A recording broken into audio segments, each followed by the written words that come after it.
An unspecified amount of time ago in a country on a particular planet, there was some guy called George Lucas. He'd made a few films and had an idea for another one. While his last film had been a take on the current youth of America, his next film would be a Flash Gordon movie! But those rights were tied up, so instead, he would make his own Flash Gordon-esque movie. It would be World War II in space! With lasers, and wizards, with blackjack, and aliens, and robots with glowing swords, and blue milk, with your da! and hookers. There would even be twinks! After all the other major studios passed, 20th Century Fox took a gamble, rare for them, on Lucas, who used his own company, Lucasfilm, to make the film, and in 1977, Star Wars was released on an unsuspecting public. The rest is history, really. Howdy folks, today we're going to look at one of the most influential films of all time that everyone expected to fail. We may know it as Episode 4 A New Hope today, but back in 1977, it was simply just Star Wars. Before the sequels and expanded universe, before the prequels, before the new sequels, the new expanded universe, and the fucking culture wars, I want to go back and look at the original film that started it all. I'll be looking at the screenplay to Star Wars, examining the story synopsis and structure, themes, dialogue, how the film was received on release, and its ongoing legacy. Now, this film has been considerably tweaked over the years, and while I'll be using the most recent version of the screenplay, I'll be pointing out where the changes have been made, what the original version was, and the impact they've had on the film moving forward. Let's do fucking Star Wars!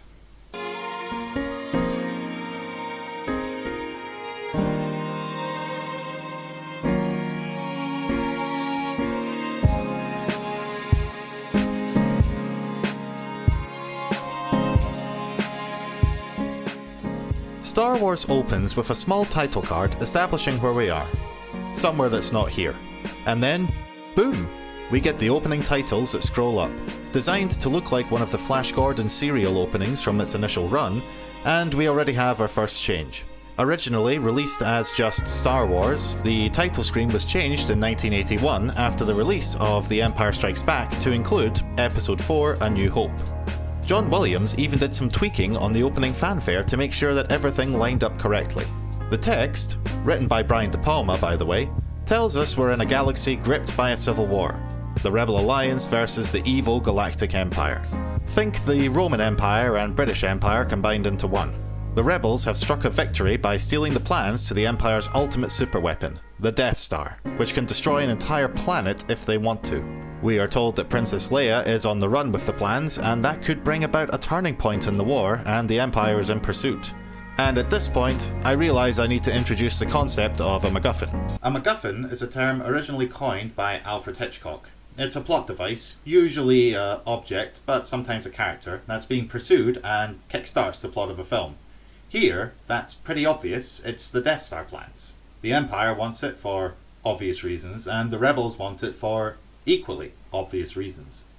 MacGuffins show up in lots of films. Think the Ark of the Covenant from Raiders of the Lost Ark, the map to Luke from The Force Awakens, the One Ring, the Maltese Falcon, the Tesseract, the Dude's Rug. You get the idea. Hollywood likes MacGuffins. MacGuffins are fun. Once the titles set the scene, we pan down to a planet with two suns as a big-ass starship flies over the camera. Yeah, that's big. But then a second, even bigger dick-swinging spaceship appears firing lasers at the first one. This is Leia's ship being chased by an Imperial Star Destroyer. This is the middle of a chase in the aftermath of a battle we never saw. Okay, eventually we did, but at the time it was left up to our own imaginations. The Empire easily disables Leia's ship, the Tantive 4, as we go inside and see rebel fighters scrambling to take up position. Amidst the chaos are C-3PO and R2-D2, two droids, on board the ship, played by Anthony Daniels and Kenny Baker. In what will be a primary character trait, 3PO shites himself as he realises they are about to be caught. We'll be destroyed for sure. This is madness. The rebels take up positions as the Star Destroyer locks their ship into place. They prepare to be boarded. The door disintegrates as space Nazis charge through and a firefight begins. The most accurate they may ever be in this series, the Imperial Stormtroopers easily shoot down the rebels and force them back. The stormtroopers push into the ship, with 3PO and R2 finding their escape route blocked by hails of blaster fire. They dive through, with the laser blasts completely missing them. Almost like something else is helping them get there. As the smoke clears, we get our first on-screen appearance of the Dark Lord of the Sith, Darth Vader, played in body by Dave Prowse. Is he human? Is he a robot? He's definitely sinister and antagonistic, but plot twist, he's not the main antagonist of this film. What? We'll meet the true antagonist soon enough, but for now, just know that Vader is a bad-looking and badass dude. He heads into the ship.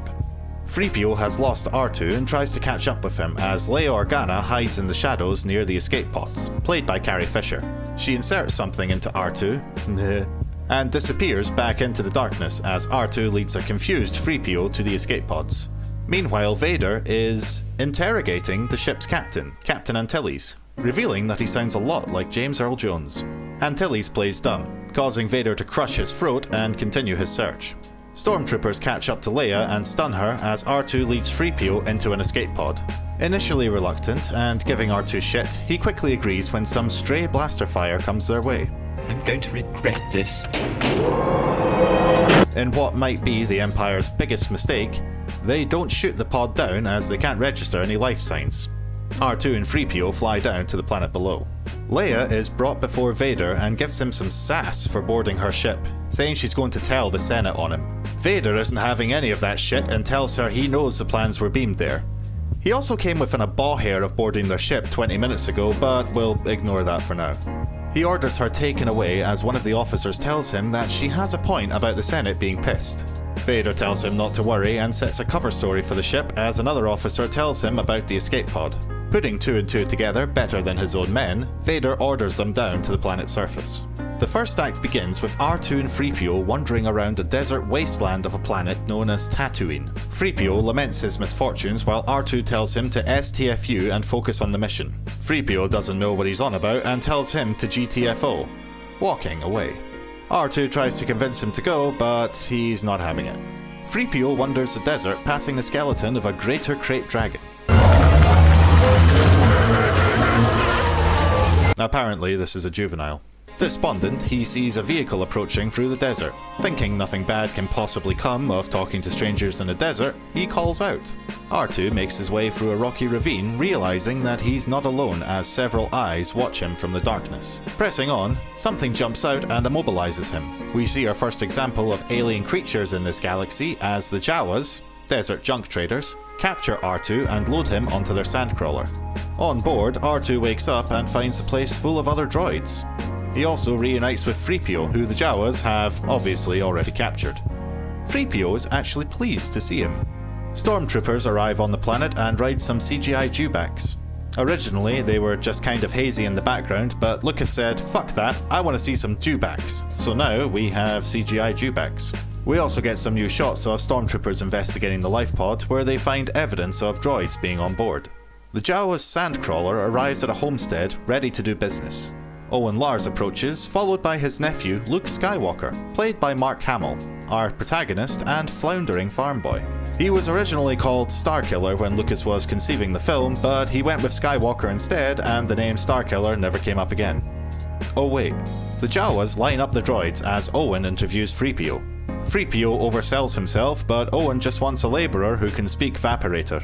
He takes 3PO and a random R4 unit, telling Luke to clean them up and ruining his plans to go and get some power converters at Toshi Station. R2 shites himself at the prospect of being left to the Jawas, but luckily the R4 unit blows his top. 3PO recommends R2 to Owen instead, and Owen takes him, with 3PO giving R2 shit yet again. Now don't you forget this. Why I should stick my neck out for you is quite beyond my capacity. So now we've met our protagonist and seen his living situation. But this wasn't his original introduction. Originally, Luke was introduced much earlier, during the Hook, witnessing the battle between the Tantive 4 and the Star Destroyer from below. Excited, he races away to Anchorhead, leaving a decrepit droid behind. At Anchorhead, he'd meet his close friend, Biggs, a member of the Imperial Academy, played by Garrick Hagon. Excited to show him the battle, which at this point has calmed down, Luke drags Biggs and some other friends outside to look. That's no battle, hotshot. They're just sitting there. Probably a freighter tanker refueling. Initially, the sequence was meant to intercut with events on board the Tantive 4, and we'd then see Luke getting merry with Biggs, where we'd get some exposition about Luke being a hotshot speeder pilot. Biggs confides in Luke that he's jumping ship and going to join the Rebel Alliance before he gets drafted into the front lines. Luke wants to join the Academy too, but he can't because he's still working at the farmstead. Biggs says his goodbyes and Luke is left alone, pondering. The scene is a nice idea, but would have been an editing and pacing nightmare. Cutting in between the opening of an already 2-hour movie would have been tough. The opening sequence flows much better as it is. Yes, we would have gotten an early intro to Luke, set up some of the Empire's work ethic and an introduction to Biggs, but it's a lot. Most of the information delivered here comes naturally as the film progresses anyway. Luke wanting to join the Academy, the Empire being bastards, and Tatooine being a backwater shithole is very obvious. It's great to see more Biggs, but he was mostly cut from the original release of the film anyway, showing up only during the Death Star run at the end. It's a shame, as I do like Biggs' character, but I think it's best these scenes stayed out, unless the script be rewritten to better incorporate them. Even Lucas never put them back in, and he never stopped tweaking this film. Back to what actually stayed in the film, and we come to the inciting incident. It actually happened when they purchased the droids, but this is the main inciting moment. 3PO is getting an oil bath while Luke cleans up R2. Luke bemoans the fact that he's stuck on Tatooine forever and longs for adventure. 3PO drops that they were in the Rebel Alliance, catching Luke's attention. He asks for some juicy deets, but 3PO doesn't have any. He just works there, man. As Luke goes back to cleaning, R2 plays a message recorded by Leia just before she put the plans in him. Or rather, part of a message. Help me, Obi-Wan Kenobi. You're my only hope. Luke is immediately intrigued by the beautiful young woman. He doesn't know an Obi-Wan, but he does know a Ben Kenobi and asks R2 to play the rest of the message. R2 trolls him, saying that the restraining bolt is stopping him from playing the rest of the message. Luke removes the bolt and R2 fucks with him some more by ceasing the message and saying he doesn't know what he's talking about. Called to dinner, Luke leaves the droids, with 3PO telling R2 to stop being such an arsehole. That's ironic. Luke has some blue milk with his aunt and uncle, played by Abraham Ben-Ruby and Sheila Fraser. He tells them about the message on R2 and mentions Kenobi. Owen tells him that Kenobi died around the same time as Luke's father and that Ben Kenobi is just some waster off in the desert. He tells him to erase the droid's memories. Luke suggests joining the Academy, but Owen tells him he needs him for another season. The same info that was in the deleted scene that works better here. Dejected, Luke goes to finish cleaning the droids. Owen and Beru talk ominously about Luke's father, who at this point is unknown. Lol. Yes, we all know where this is going, but aside from making jokes, I want to take this one film at a time, to treat each film as they come. Plus, I'm not completely convinced that Lucas was working with the idea that Luke, Leia and Vader were all related. I think that came later. It may have been buried in the back of his mind somewhere, but I think he was just working on making this movie work first, which was the right thing to do. Luke looks off into the horizon as he contemplates his lot in life. He wants to get off Tatooine and see the galaxy. He wants to help Leia, but he can't. He has to refuse the call. Heading back inside, he finds a panicked 3PO who reveals that R2 has done a runner after this Kenobi character. Luke shites himself at the prospect of his uncle's wrath and resolves to find R2 in the morning, lest he fall afoul of the Sand People. I believe they prefer to be called Tuskens, Luke? Or is that the other way around? Shit, now I'm confused. The inciting incident sets the course for the rest of the film. Luke needs to get R2 to Obi-Wan to help Leia and the rebellion's cause, but he can't leave the farm. Luckily, R2 has done it anyway and he needs to go find him. The next morning, Owen looks for Luke, but he's already gone with 3PO looking for R2. They pick him up on the scanner and close in as some sand raiders spot them. Nope, shit, that's not right either. They saddle up on their creatures that look distinctively like your maw and close in on them. Luke catches up to R2, who tells them to GTFO before he catches several creatures approaching on the scanners. Sand people. No, Luke, that's racist. Luke spies on your maw while looking for those who dare to ride her. He thinks he sees one. 3PO falls off screen as the Tuskens give Luke a mild hiding. R2 hides in a crevice that Lucas decided to add another rock to in the Blu-ray release, as the Tuskens drag an unconscious Luke over and start raiding his speeder. Oh, Tusken Raiders. Now I get it. They stop as they hear the roar of a crate dragon and see a hooded man approaching. They GTFO. At least I think it's a crate dragon roar, it's changed its voice so often over the years. The figure crouches over Luke as R2 looks on worried. He looks up, revealing Ben Kenobi, played by Alec Guinness. Hello there. He calls R2 forward and wakes up Luke, who tells him R2 is looking for him.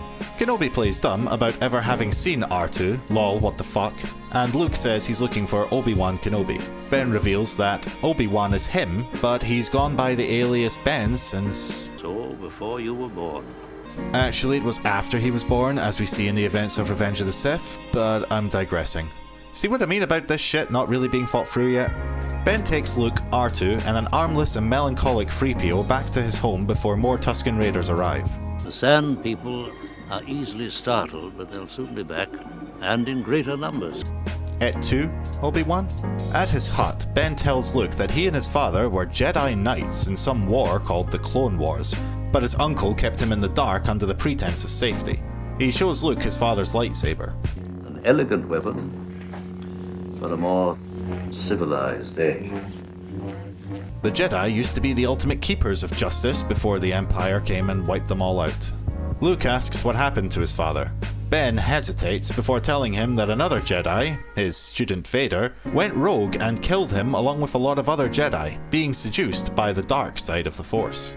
The Force being a form of energy that flows throughout everything in the galaxy that Jedis can tap into and gives them power. Ben gets R2 to play the full message for him, where Leia pleads for his help to get R2 to her father on her home planet of Alderaan, as he's carrying the freaking Death Star plans. Ben asks Luke to come with him and learn the ways of the Force. Overwhelmed, Luke says he can't, refusing the call again. He says the Empire is shite, but he can't do anything about it. He agrees to take Obi-Wan to Anchorhead where he can find a ship, but has to stay behind to help with the farm. Meanwhile, we visit the Death Star, deep in space. A huge space station capable of blowing up an entire planet.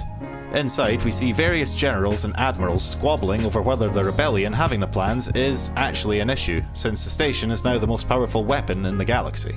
They also don't know where the rebels are operating from, and there's a diplomatic issue of a planet killer weapon to smooth over with the Senate to consider. Enter Grand Moff Tarkin, played by Peter Cushing and the true antagonist of the film, followed by Vader like a henchman. Tarkin tells him not to worry as the Emperor has just dissolved the Senate and the plans will soon be back in their hands. One Admiral, Motti, gets trigger happy, saying they should use the Death Star against the rebels. Vader tells him to calm down, that destroying a planet is nothing next to the power of the Force. Motti mocks him. Don't try to frighten us with your sorcerer's ways, Lord Vader. Your sad devotion to that ancient religion has not helped you conjure up the stolen data tapes. Vader demonstrates the power of the Force by indulging in his favourite kink before Tarkin tells him to stop. He reassures them he'll have the location of the rebels' main base soon, and they'll wipe them out in one move. Luke, Obi-Wan and the droids find the Jawa's sandcrawler shot to pieces. Initially thinking it was the Tuskens, Obi-Wan tells him the shots are too accurate, and that it was actually stormtroopers. They were looking for the droids and made it seem like the Sand People did it instead. Oh god damn it, now I'm doing it. Luke wonders why they'd be after droids, puts two and two together and races home to the farmstead. He arrives back to find the first act turning point. The troopers trace the droids back to them and now the homestead is burning. He jumps off the speeder to find the charred and smoking remains of his aunt and uncle. Jesus Christ, that's rough. There's still fucking flesh on them. This film is rated U, as in universal for all. Fucking charred skeletons of people we saw not 15 minutes ago. Anyway, they're dead now and the farmstead is gone. On the Death Star, Vader interrogates Leia about the location of the rebel base with a sinister probe droid carrying liquidized cocaine, probably. Luke returns back to the Sandcrawler, mourning the loss of the only family he has. Obi-Wan consoles him, telling him he'd probably be dead too if he was there, and the Empire would have the droids. Luke resolves to go with him and learn the ways of the Force. There's nothing keeping him there anymore. Together, they leave the first act. Luke's aunt and uncle are dead and there's nothing keeping him on Tatooine anymore. He's ready to enter the new world, to learn about the Force and fight the Empire. The second act begins as they look over Mos Eisley. You will never find a more wretched hive of scum and villainy. Sounds like Westminster. They travel in on Luke's speeder through a lot of unnecessary CGI, past a lot of added CGI. So much fucking CGI, we can't even see what's going on. A squad of stormtroopers stop the speeder, still on the lookout for droids. It looks like they're going to fall at the first hurdle, but Obi-Wan does some forced gaslighting on the troopers and they allow them to pass. The Force can have a strong influence on the weak-minded. They enter Mos Eisley Cantina, passing more unnecessary CGI. Inside are aliens! So many practical aliens! Getting drunk, getting high, chatting, and generally having a roguish time. Obi-Wan blends into the crowd and starts talking with Yarda while Luke and the droids follow. The bartender tells him the droids will have to GTFO as he's racist. We don't serve their kind here. 3PO happily leaves as Luke goes to the bar and tries to blend in. He does this so well that he attracts the attention of two arseholes who want to start a fight, known officially as Ponda Baba and Dr. Cornelius Evazan. Ponda gets wide with Luke, who tries to ignore him, causing Dr. Evazan to straight up start coming at him, bragging about how they have the death sentence on 12 systems. Obi-Wan tries to de-escalate the fight, which instead starts it. Obi-Wan ignites his own lightsaber, killing Evazan and cutting off Ponda's arm. Haha, arseholes. The patrons stop and look, before going back to merrymaking like nothing happened at all. Obi-Wan tells him that Yarda is actually called Chewbacca, played by Peter Mayhew, and he may just be able to help them. 3PO notices stormtroopers continuing their search and hides with R2. Chewbacca brings them to Han Solo, played by Harrison Ford, a smuggler. He says he can get them to Alderaan without the Empire noticing. He's got the best ship around, able to make the Kessel run in a faster amount of time than the distance actually required. His services don't come cheap though, and it'll cost him 10,000 all in advance. Luke almost bails before Obi-Wan makes a counteroffer of 2k up front and 15 when they reach Alderaan. Han sees dollar signs, or credit signs, and agrees. He really needs the money. Stormtroopers come into the bar with the bartender pointing out Luke and Obi-Wan. They GTFO before they reach them, having slipped out the back door. Han is excited about the prospect of a big payout, telling Chewie to start up their ship. Obi-Wan and Luke go to sell Luke's speeder. That's okay. I'm never coming back to this planet again. Lol. Han prepares to head to the docking bay when he's interrupted by a Rhodian called Greedo, who holds him up at blaster point. Turns out, Han owes a lot of money to someone called Jabba the Hutt and still hasn't paid up. Worse, he dropped his last smuggling shipment when the Empire came to look on board. Han tries to blab his way out, but Greedo isn't having any of it. His time's up. Jabba's put a bounty on him. Han sneakily grabs his gun. And now we come to the most controversial change Lucas ever made to this film. In the original version, Han guns Greedo down before he can get a shot off, killing him. Over the years, Lucas didn't like this decision, saying that he felt it undermined Han's heroic tendencies, and changed it multiple times over the years to have Greedo fire the first shot and miss. Longtime fans have hated this change, as shooting first is part of what makes Han Han. He doesn't take any chances. He'll shoot first and do what needs to be done. Further retweaks now have them firing at pretty much the same time. Lucas has gone on record as saying he always wanted them to shoot together. Fortunately, I have a copy of the screenplay that I found in an emporium in England. Published in 1997, it contains the screenplay and deleted scenes. Let's take a look. Greedo, that's the idea. I've been looking forward to killing you for a long time. Han, yes, I'll bet you have. Suddenly, the slimy alien disappears in a blinding flash of light. Han pulls his smoking gun from beneath the table as the other patrons look on in bemused amazement. Han gets up and starts out of the cantina, flipping the bartender some coins as he leaves. Sorry about the mess. Han shot first. Moving on. Back on the Death Star, Vader tells Tarkin that the drugs have no effect on Leia. Please, Fisher's a pro. The station comes online and Tarkin suggests an alternative approach, setting course for Alderaan. 3PO and R2 continue to hide as stormtroopers conduct door-to-door searches for them. He continues being a dick to R2. I don't know what all this trouble is about, but I'm sure it must be your fault. You watch your language. Luke sells his speeder and heads to the dock with a shady character following them. At the dock, we get a new scene that was reinserted into the film in 1997. Jabba the Hutt and his cronies surround the ship, calling out to Han. Han appears behind him and they begin a dialogue. Jabba berates him for dropping his last shipment and killing Greedo. Han says he should talk to him himself and that he'll be able to pay him in full plus give him a little extra after this next job. After some haggling, they agree on 15%. Jabba tells him if he fucks up again, he's a dead man. Jabba, you're a wonderful human being. That line makes more sense in the original form of the scene, where Jabba was actually played by a man, Declan Mulholland. The intent was to replace his character with stop motion, but the tech wasn't really there, so the scene remained cut. It was reinserted in 1997 with some absolutely atrocious CGI. Han even walked behind him before they realised he would have a tail, so that led to some even more atrocious CGI. The Jabba model's been replaced over the years. Interestingly, this is the only time we see him mobile in the original trilogy. The scene does set up Han's debt to Jabba, which will come into play more in Empire, but it bungles the reveal of the Falcon, having it happen here instead of when Luke sees it. Oh, and Boba Fett was also superimposed into the scene in '97, despite not existing when the film was originally made. Yay, Boba Fett! That creepy-nosed guy rats Luke and Obi-Wan into the Empire as they reach the hangar and see Han's ship, the Millennium Falcon. A piece of shite. They start boarding as stormtroopers arrive and open fire. Han scrambles aboard as Chewie fires up the ship and they race from the planet. 2 Imperial ships give chase as Han boots up the hyperdrive. Luke gives him shit for taking so long, and Han gives him and us a rundown on why you can't just rush into hyperspace. Without precise calculations, we'd fly right through a star or bounce too close to a supernova and that'd end your trip real quick, wouldn't it? Han manages to lock the location and they shoot off into hyperspace, noping out faster than your dad dodging child support payments. The Death Star arrives at Alderaan and Leia is brought before Tarkin by Vader. She gives him some British-tinned sass before Tarkin threatens to blow up her home planet unless she reveals the location of the rebel base. She concedes, saying they're on Dantooine.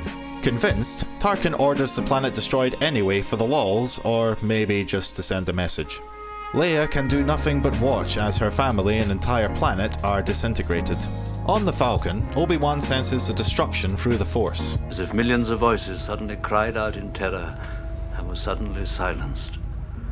I fear something terrible has happened. Chewie and R2 play a game of Dejarik, where Han gives us a tease about Wookiees ripping people's arms out of their sockets. Luke plays with his new lightsaber, trying to learn the Force while Han watches cynically. Hokey religions and ancient weapons are no match for a good blaster at your side, kid. At this point, I feel the need to say that, with the release of Revenge of the Sith, the Empire has only been around for about 19 years at this point.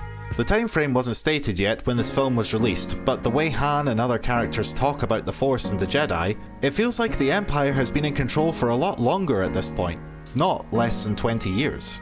Your sad devotion to that ancient religion. Before the dark times.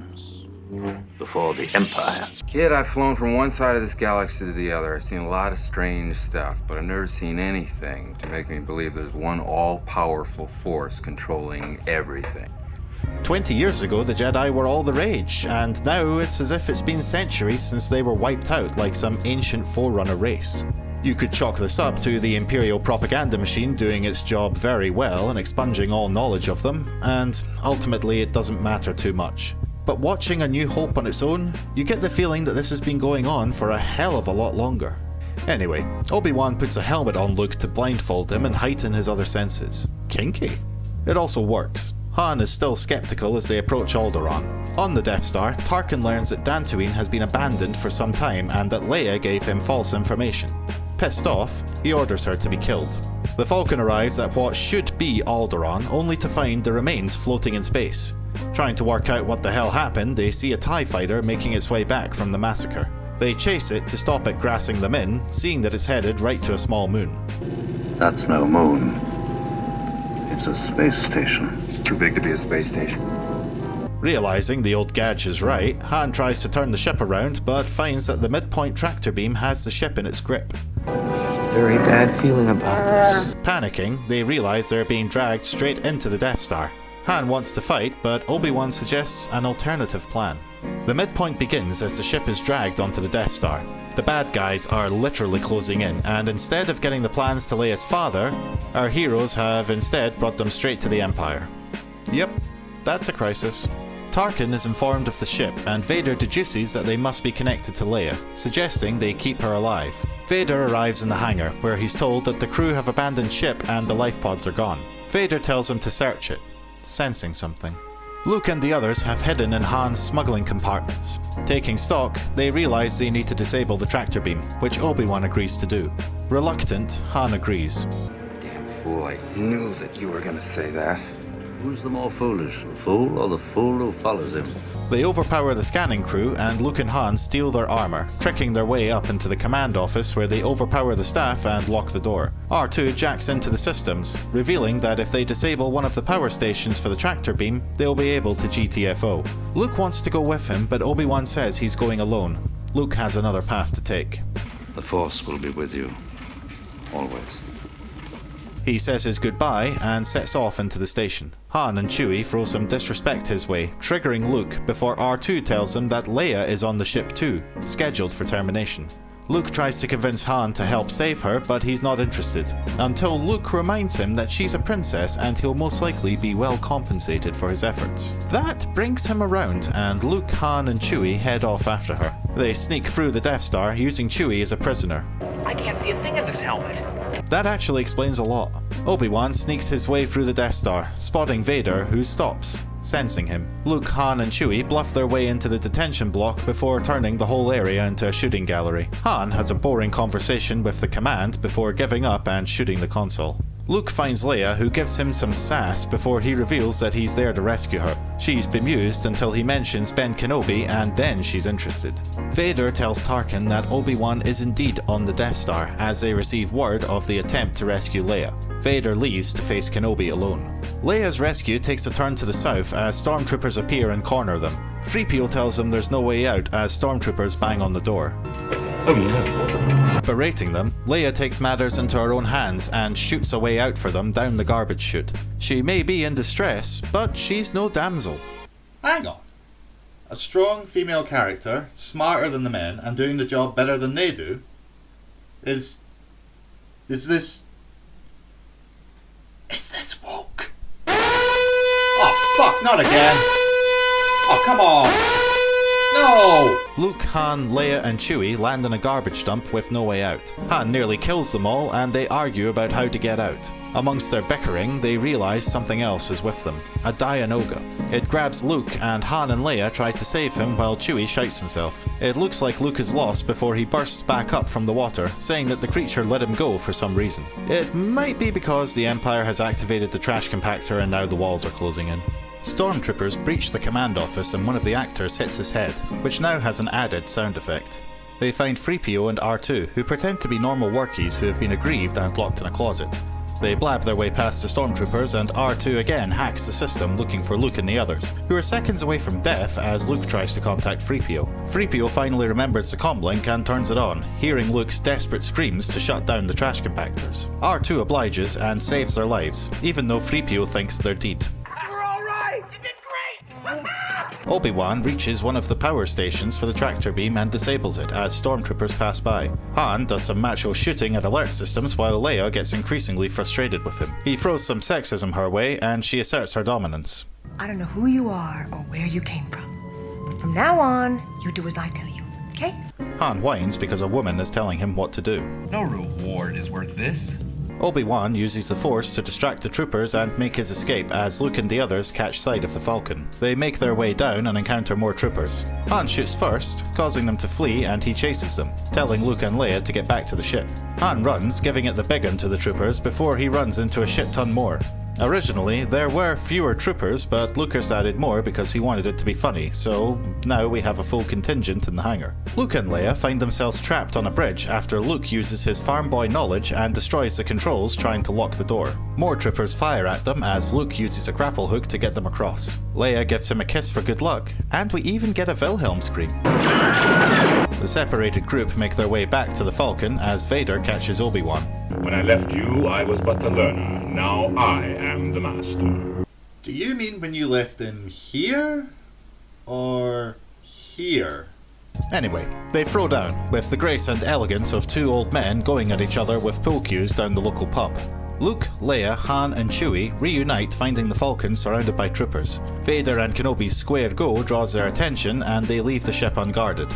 Now's our chance, go! 3PO and R2 move to catch up with them. Luke spots the second act turning point as he sees Vader and Kenobi. Kenobi gives Vader a knowing smile and lets him kill him, disappearing into thin air as he dies. Luke is triggered and fires at the troopers as a confused Vader investigates Obi-Wan's cloak. The others scramble on the ship as Luke keeps firing in a rage, until Obi-Wan's ghostly voice tells him to run. Han powers the ship and they nope out of the Death Star. The second act ends. Luke and the rest of our heroes have rescued Leia, but Kenobi has been killed. They're on their own now. Worse still, the Empire is right on their tail. Luke takes this loss harder than his aunt and uncle and seeks comfort from the woman who just lost her entire planet and family roughly an hour and a half ago. The third act begins as 4 TIE fighters chase after the Falcon. Han and Luke jump into the gun seats and we get the full World War II in space experience. The TIEs batter the shit out of the Falcon as Han and Luke try to take them down. Don't worry. You'll hold together. Hear me, baby? Hold together. R2 proves why he's the real MVP. Han and Luke finally manage to take the TIEs down, with the last one exploding like it was carrying an entire planet in its cargo hold. They make the jump into hyperspace as Vader tells Tarkin a tracking beacon has been secured aboard their ship. Tarkin thinks letting them go was a risk. This had better work. Han brags to Leia about how good a rescuer he is. Much more wise to the Empire's plans, she outright tells him they only let them go in order to track them. Han says he doesn't care about her rebellion and he's only in it for the money, causing Leia to leave. Han has some internal debate about where his loyalty should lie and notices that Luke straight up fancies Leia. Ew. He decides to have some fun. Still out of spirit. I don't know. What do you think? Do you think a princess and a guy like me? No. The Falcon arrives on Yavin 4, the actual location of the Rebel base, and touches down. We meet the rest of the rebellion as they extract the Death Star plans from R2. The Death Star itself has followed them and approaches the main planet. General Dodana, played by Alex McCrindle, gives the assembled Rebel fighters along with Luke and Han a mission brief using the data they've acquired from R2. The plans reveal a small exhaust port that's unguarded. Taking advantage of the Empire's arrogance, they plan to use a small one-man fighter to launch a torpedo straight down it and start a chain reaction. Fortunately, the Empire doesn't consider small fighters to be a threat against the Death Star, and thus they should be able to get through their defense. Han scoffs and others say it's impossible. Luke is well up for it as Dodana sends them on their way. The Death Star gets closer to the planet, setting up a 30-minute ticking clock for the climax. The rebels gear up as Han prepares to leave with his stacks of cash. To be fair, he really needs to pay Jabba. Luke tries to convince him, but Han won't be swayed. Besides, attacking that battle station ain't my idea of courage. It's more like suicide. Luke gives up, calling Han selfish. Han shows some character development. May the Force be with you. Luke complains again to Leia about Han only caring about money and goes to his X-Wing where he runs into Biggs again. They celebrate the fact that Biggs is getting more screen time again as this scene wasn't in the original release. I like it as it continues the relationship between them and adds more impact to his upcoming demise. Luke saddles up with R2 as the X-Wings launch from the hangar, hearing Obi-Wan's voice again. The newly CGI X-Wings fly off instead of the darts of light seen in the original. Leia sets up in the command room, watching the Death Star approach. The X-Wings approach the Death Star via 1997-era CGI and call into each other. One of the pilots, Wedge, played by Dennis Lawson, almost shites himself at the size of the Death Star and they begin their attack. Now we get the World War II planes attacking a ship in space part of the movie. They patter the Death Star with laser fire, weaving in and out of the returning fire. Vader realizes they're too small for the cannons and tells the fighters to mobilize. Porkins, come on Gatch, that's not even subtle, gets some engine trouble and becomes the first casualty. TIE fighters join the fight and start to cause some damage. Luke gets the hang of flying as Vader suits up with more pilots. The dogfight continues, with one fighter on Luke's tail causing him minor damage. He calls out to Biggs, who patches him. Instead, Wedge comes to his rescue. Vader launches along with 2 more fighters. Gold Leader begins his attack run into the trench. The guns stop and Vader swoops in. Using the other TIEs as backup, he takes them out one by one. One of the admirals tells Tarkin that there is actually a danger from the rebels' attack and suggests they evacuate. Tarkin scoffs at the idea, drunk on arrogance, as the Death Star gets 3 minutes away from being in range of the rebel base. Red Leader makes his attack run, telling Luke, Biggs and Wedge to hold back. The guns stop again, heralding the arrival of Vader. Once again, Vader takes out the support as Red Leader takes a shot. The computer fails him though and the torpedoes impact on the side. Vader targets him. He tells Luke, Biggs and Wedge to make their attack run as Vader takes him down. Rebel base 1 minute and closing. In what must be the longest minute in the history of cinema, Luke, Biggs and Wedge charge in. Wedge suggests the computer can't hit the exhaust port properly, and once again the guns stop. One of the other TIEs shoots Wedge, damaging his engine. Luke tells him to get clear and Vader lets him go. It's just Luke and Biggs now. Oh, no, just Luke. 30 seconds. Luke pulls up his targeting computer as Vader closes in. Obi-Wan's ghostly voice speaks to Luke, telling him to use the Force instead. Vader senses something in Luke as he turns off his computer. Astounded, the rebels at Control ask him what the fuck he's doing. Vader fires, hitting R2 and taking him out of commission. The Death Star clears Yavin and gets in range of the base. You may fire when ready. It's the black moment. Vader is about to kill Luke, the Death Star is about to blow up Yavin 4 and kill Leia and all the other rebels. It's game over. Vader fires at Luke, but one of his bodyguards blows up instead. Oh look, Han's back. Vader's other bodyguard launches into him, exploding and yeeting Vader away from the trench. Luke takes a shot and, using the Force, fires the 2 torpedoes straight down the exhaust port. He GTFOs with Han. The Death Star powers up, Tarkin prepares to seize the final victory, and then it explodes. Great shot, kid! That was 1 in a million! Luke and Han fly back to the base as Obi-Wan's voice reassures Luke. Vader stops spinning and wonders how he'll explain this one to his boss. The resolution shows Luke and Han returning as heroes to the rebel base, celebrating the fact that they just killed about 1.5 million people. Oh, and Han did the right thing. Hey, I think that was more to you than money. R2 is still fucked, and a stricken 3PO offers to become a circuit donor to save him, but it's not necessary as the rebel techs get to work. Luke, Han and Leia head off to celebrate in style with a shit ton of drugs on the holiday special. The epilogue shows a celebration with Luke and Han receiving medals from Leia for their valiant massacre. R2 is repaired and 3PO is all shiny and clean. The rebels celebrate their victory against the Empire, ready for what comes next.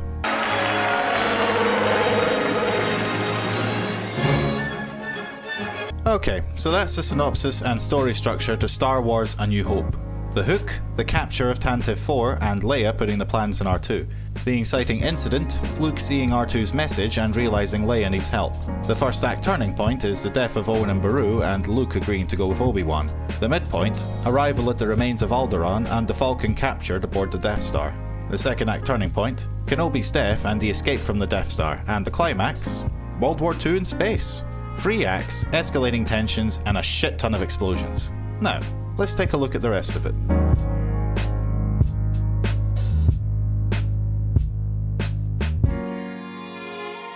Star Wars is a classic story and deals with classic themes. Good versus evil, as seen in the struggle of the Rebel Alliance fighting for democracy against the fascism of the Galactic Empire. Courage, with Luke and the rebels willing to fight back against the Empire. It's a coming-of-age story for Luke, escaping his humble farm boy upbringing to become the hero of the moment. It's about the power to do great good or great evil, the power of the Force, and the power of people coming together from different backgrounds to fight an oppressor, whether they be a white princess, a white smuggler, a white farm boy, or your hairy da. As a side note, yeah, the original Star Wars is very white. I don't think that's a commentary on Lucas or the people making the film at the time. I think it speaks more to Hollywood as a whole and how undiversified it was in that era. It does feature James Earl Jones in voice form, and the movies got more diverse as we went forward. Star Wars is diverse as fuck now. And that's a good thing. Oh, fuck off! At its heart, A New Hope, and most of the Star Wars movies for that matter, are about hope. The hope of freedom, the hope of adventure, the hope of overthrowing the Empire and restoring peace and freedom to the galaxy. Hope is even in the title of the film, retroactively at least, and it's symbolised in the main character of Luke. He is the new hope for the rebellion, for the future, and for the galaxy. It's a classic story with classic themes which resonate with audiences from every culture and time period. People from 200 years ago could watch Star Wars and get it. You know, once they get over the witchcraft of moving images.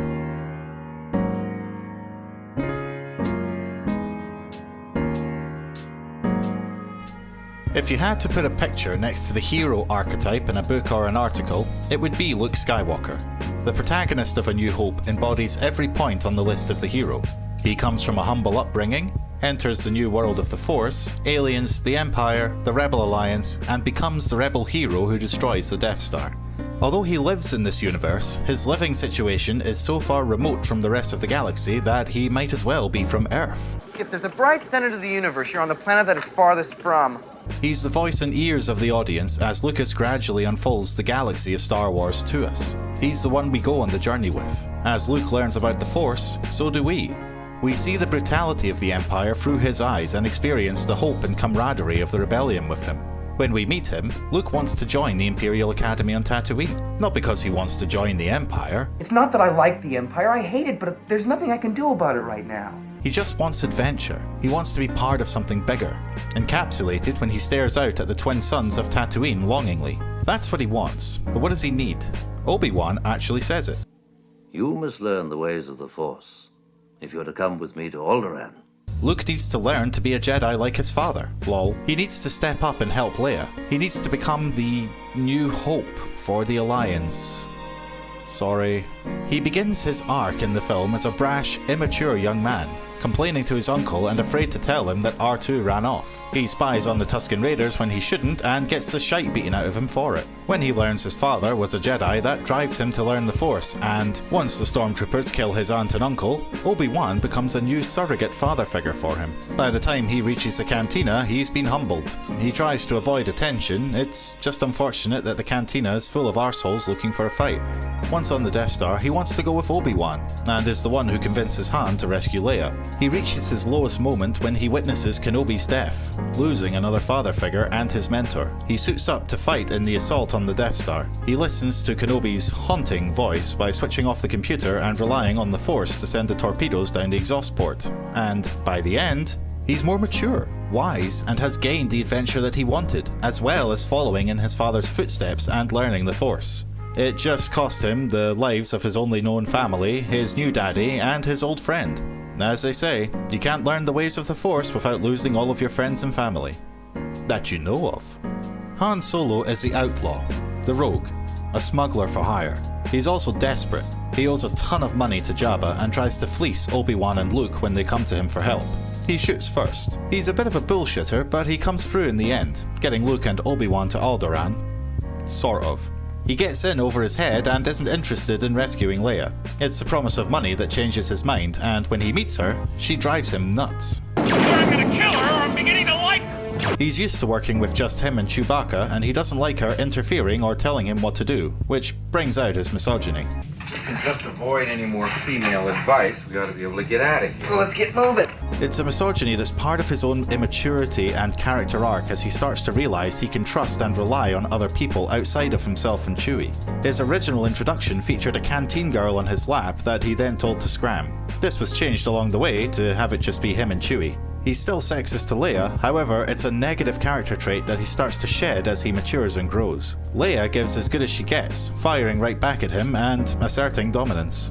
He betrays his selfish nature when he leads the stormtroopers away from Luke and Leia. He wants people to think he doesn't care, to the point of overcompensating with Leia. Look, I ain't in this for your revolution, and I'm not in it for you, Princess. I expect to be well paid. I'm in it for the money. But his nobler intentions win out when he comes back to save Luke from Vader.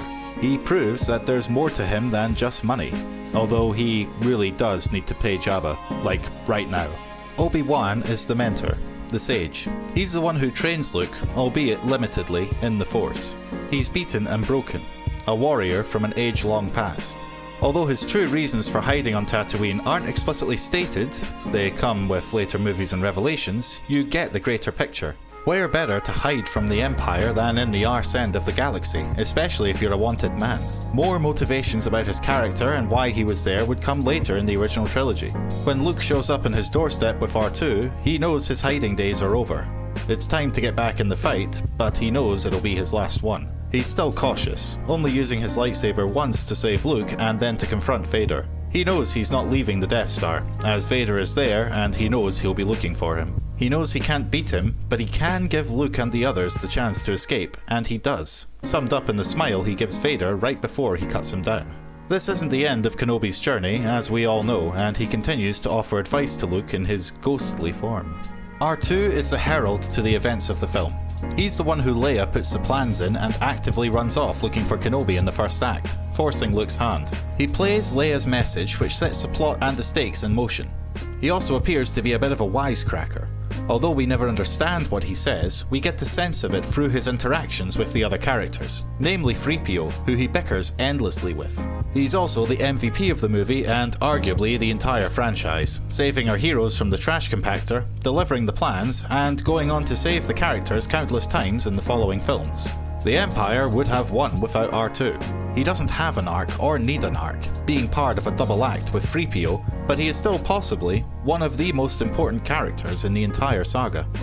3PO himself is the jester, the comic relief, and an arsehole to R2. Played off as a prissy butler, he is constantly worried, the voice of the anxious. He bickers constantly with R2, and this is mostly played for laughs, although it does come off as slightly abusive. Now, don't you forget this. I don't know what all this trouble is about, but I'm sure it must be your fault. Help! I think I'm melting. This is all your fault. See you nearsighted scrap pile. R2-D2, where are you? I just wanna talk! He's melancholic, telling Obi-Wan and Luke to leave him, and a bit of a drama queen when he thinks that Luke and the others have been crushed to death. Ultimately though, that's just how he's programmed, as a servant for etiquette and protocol. Any abusive tendencies he has really need to be taken up with his designer. Oh wait. He does get a journey to go on, mostly his relationship with R2. He spends the majority of the film giving him shit, but when R2 is destroyed, he's distraught, offering up his own circuits or parts if they'll save him. In the end, he stands proudly beside his friend, happy that he's still alive. Lucas once said that the story of Star Wars isn't the Skywalkers, but rather the droids, 3PO and R2. They're the ones that have been a constant in all 9 movies, and even popped up in Rogue One. They're a dysfunctional double act who are always there, witnessing the best and the worst of the galaxy. Vader is the magician, the character who has learned the secrets of the universe and bent them to his will. He's not the antagonist, he's actually more of a henchman here. He takes orders from Tarkin, even reining in his murder at his request. He doesn't need to be the antagonist to stand out here though. His black suit is already juxtaposed against the white fascist uniforms of the stormtroopers. They've lost their identity, and so has he. Is he even human? We know now, but back in 1977 no one knew what happened to Vader. Why was he in that suit? It dehumanizes him, making him the other, and that plays to his strength. Although he's not the one controlling the Death Star in the film, he's still making decisions. Boarding the Tantive 4 at the beginning, killing Antilles, and commanding the defense during the rebel attack. He's not afraid to get his hands dirty, heading out with the other pilots and hunting down Kenobi solo when he realizes he's on board. Tarkin's death at the end of the film sets him up as the antagonist in the second. Tarkin may have been in charge on the Death Star, but he's not Vader's boss, or master. There's a respect between Tarkin and Vader. Tarkin even calls him his friend. Vader and the Empire are at the height of their power in this film, unstoppable until the very end when Vader senses something in Luke. Then everything goes tits up for them. We learn more about him later, but here he's a mysterious henchman who raises more questions about the past and the Empire that engage the audience and bring them back. The first 2 trilogies end up being his story, covering the rise, fall, and redemption of Anakin Skywalker. But for now, he's just that cool guy in the black suit who might not be all human. Tarkin is the antagonist calling the shots in the film. The ruler archetype, he's the one who has the power over others and uses it. He orders the destruction of Alderaan, the interrogation and then execution of Leia. He's cool, calculating, a seasoned veteran. He and Vader respect each other, as I've already mentioned. He suffers from the aloofness and arrogance of power, however, and finds it inconceivable that the rebels could actually win. Evacuate? In our moment of triumph? I think you overestimate their chances. His arrogance proves his undoing as he goes up along with all the others on the Death Star. Played to perfection by Cushing, he's a villain you love to see. He elevates every scene he's in, and honestly, it's a shame he was only in this film. You know that if this had been 20 years later, Lucas would have just Darth Mauled him and said that he actually got off the Death Star somehow. He's a classy villain and adds credibility to the power structure of the Empire. Chewbacca is more connected with Han and an ally to the main group. He serves as an angel on Han's shoulder, giving him the push he needs to go in the right direction. What are you looking at? I know what I'm doing. He looks like Bigfoot, could rip you to pieces if he wanted to, and he's also a massive shitebag. Come here, you big coward. Chewie, come here. Listen. His cowardice is a great character flaw on Lucas's part as it humanizes him. We relate to Chewie noping out of various situations on the Death Star. Lucas conceived him after his dog, Indiana. Yes, that one. A trusty companion by your side at all times. And he is.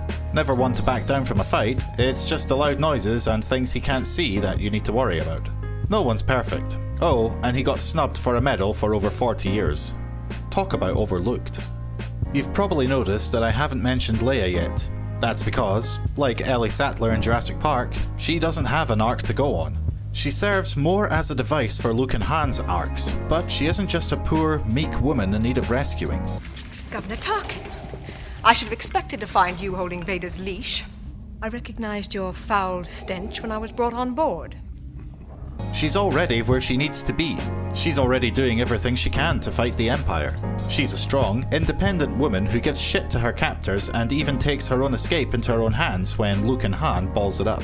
She gets a journey to go on as the films continue, but here she doesn't need one. She's already the wisest among them. She handles the death of her family and entire planet and even comforts Luke when he loses that old guy he barely knew. She susses out Han and tells Luke as much when he complains to her again. I don't know. I really thought he changed his mind. He's got to follow his own path. No one can choose it for him. If she could fly an X-Wing, she'd be flying it straight down the exhaust port to shoot the goddamn reactor herself. She's self-actualized, and that says a lot for a woman supposedly in need of rescuing. Without Luke and Han, yes, she would have died. But that wouldn't have been to her own ineptitude or failings. She did the best job she could and was smart enough to put the plans in R2 before she was captured. She's smarter than I was at her age. I'm not going to touch on Jabba too much, since he wasn't in the original release, but, along with Greedo, Owen and Beru, he's a stock character. A gangster after his money. Greedo, obviously, is a bounty hunter stock character, existing only to show how badass Han is, and Owen and Beru are the setup for Luke. It's a shame they die horrifically, but ultimately they don't have a greater purpose. They know the truth about Luke's father, but we don't get any more from it. Owen is surly, the grumpy uncle who ultimately was just looking after Luke and had his best interests at heart, or what he thought were his best interests. And Beru is the kindly matriarchal figure. They're meant to embody home for Luke and motivate him onwards when they die. And they succeed in their goal, albeit horrifically. And it was so hard. A lot of times, it's a true story. Harrison Ford, who plays the space pirate in the film, at one point threatened to tie George up and make him say his own lines at gunpoint. There's a lot that gets said about Star Wars dialogue, particularly when it comes to the prequels. I don't like sand. No, not yet. Honestly, the dialogue for A New Hope is fine. It's fine. Yes, it does a lot of heavy lifting, and some of it is complicated. Traveling through hyperspace ain't like dust and crops, boy. Without precise calculations, we'd fly right through a star or bounce too close to a supernova and that'd end your trip real quick, wouldn't it? But there's a lot to set up. This is the first Star Wars movie, and thus it has to give us a good grounding in the universe and explain the rules. Exposition is handled gradually. We learn as we go. There are some dumps here and there about the Force, the Jedi, and the rise of the Empire, but it's necessary. The characters talk realistically, even though they're all essentially aliens. Even the humans. There are some mouthfuls, lol, and grand posturing on behalf of the Empire, but that's the point. The Empire is full of arrogance. They think they're the best thing in the galaxy. Some of these lines went on to be iconic. And may the Force be with you. I find your lack of faith disturbing. Sorry about the mess. Too little short for a stormtrooper. Help me, Obi-Wan Kenobi. You're my only hope. Hello there. Okay, that one is mostly Revenge of the Sith, but my point stands. It may be outlandish, tech-heavy, but when you're setting up a new galaxy and rules, sometimes you have to be. Lucas knew this, and didn't go too far with it. Yet. The people in this crowd will soon be among almost 40,000 who have seen a new science fiction movie at North Park Cinema 2. The movie is called Star Wars, and since it opened here 9 days ago, capacity crowds have filled the 1,100 seats in the theater almost daily. The shoot for Star Wars was, to put it simply, hell. Lucas had various struggles while filming in Tunisia, notably with the weather. None of the British crew in Pinewood really cared for the film. There were editing problems, the film went over budget, and at the initial test screening for executives, no one liked it. Mostly because of the unfinished effects and the fact that Prowse's voice was still on audio for Darth Vader. Start tearing this ship apart piece by piece until you find those tapes. Find the passengers of this vessel. I want them alive! Spielberg believed in it though. Fox had to basically strong-arm theaters into showing Star Wars, expecting it to underperform. Even Lucas thought he was doomed, scheduling a trip with his wife for the film's release, but forgot what day it would be coming out. When it released on the 25th of May 1977, Star Wars, in fact, became one of the first blockbusters, making Lucas a shit ton of money and effectively saving 20th Century Fox. Gotta take the rough with the good, I suppose. The lines were around the block, and Lucas found out about the film's success through news reports. Fox were left scrambling to meet demand for the film. Hamill, Ford and Fisher became overnight household names. By the time the film reached the UK a year later, the lines and hype were huge. In what may be the smartest business decision of all time, sorry Daddy X, Lucas decided to forego his director's fee from Fox, instead negotiating for full sequel and merchandising rights. Fox believed this was a stupid decision, and honestly, how did they last so long? Anyway, merchandise couldn't even meet the demand from the public, and pre-orders for merchandise that wouldn't be released for over a year were put out, and people bought them. The Star Wars Early Bird Certificate Package, new from Kenner. Star Wars became a cultural crossing phenomenon. But why? The story is classic. Good versus evil. It has heroes, it has villains. It was a new IP not tied to any particular culture, and, as usual, it was the craft. People asked for autographs from the model makers. They fell in love with the characters, the Force, and the galaxy. Sci-fi had been done before, notably with 2001 and Star Trek, but not like this. Star Wars isn't sci-fi anyway, it's more science fantasy. Critics raved about it, with Roger Ebert calling it an out-of-body experience. It won 6 Oscars, mostly for visual effects. It was the craft, the screenplay, the collaboration, and John Williams that came together to make Star Wars a timeless classic. Over the years, it has been placed on countless lists of best films ever made, and it became one of the first 25 films inducted into the US National Film Registry in 1989. With Lucas having full control of the film and franchise, unfortunately, as time went on, he couldn't help revisiting the film. He made several alterations to the original trilogy over the years, most notably Han no longer shooting first and replacing several effects of the time with new CGI in 1997. He never stopped tweaking the films up until he sold Lucasfilm to Disney in the fall of 2012. I kind of feel for Lucas in this respect. Normally, when you're making something, you're working to a tight deadline, there's people breathing down your neck, and eventually you have to make compromises and just send it out and hope for the best. You don't always get the chance to come back, even though there's usually that little voice inside your head that says, oh, I wish I had done that differently, or I wish I had done this instead of that. Lucas could though, he had that power, and I think he fell into a trap of constantly seeking perfection over a product that, in my mind, was already perfect. For me, this is a cautionary tale of learning when you should just let things go.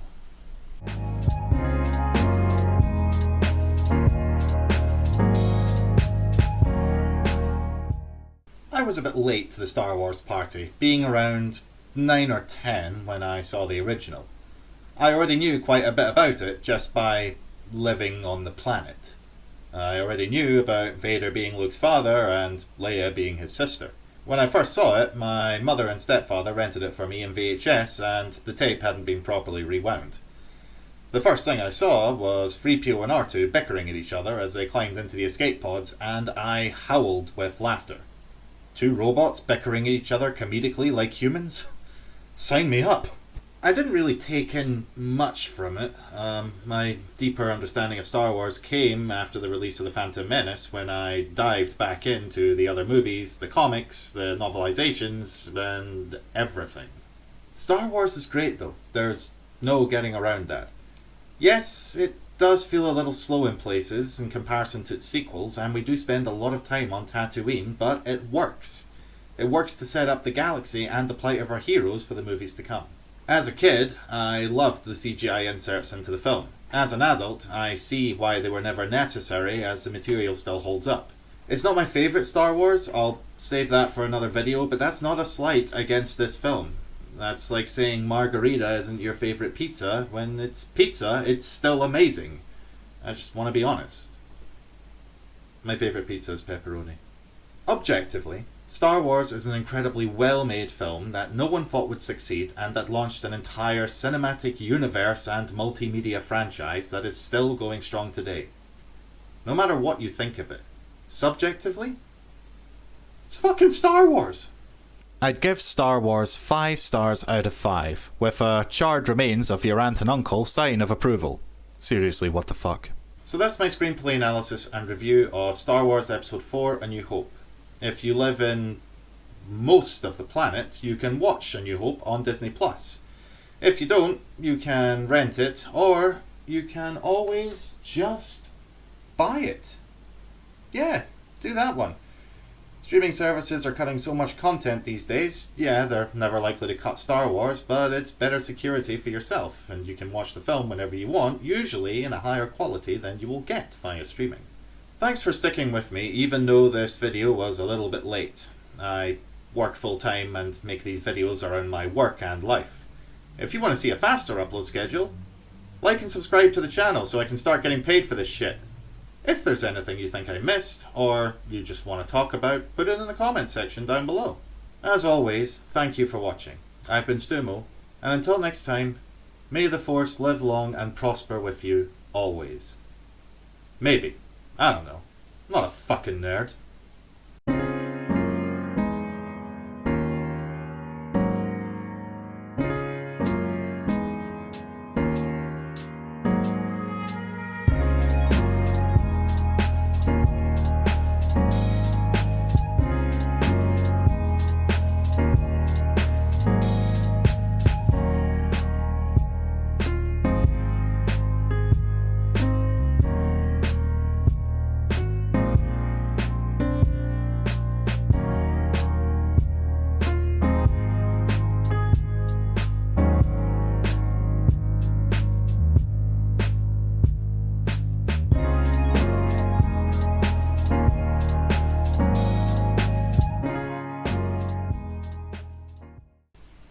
Oh yeah, choke me harder, Daddy.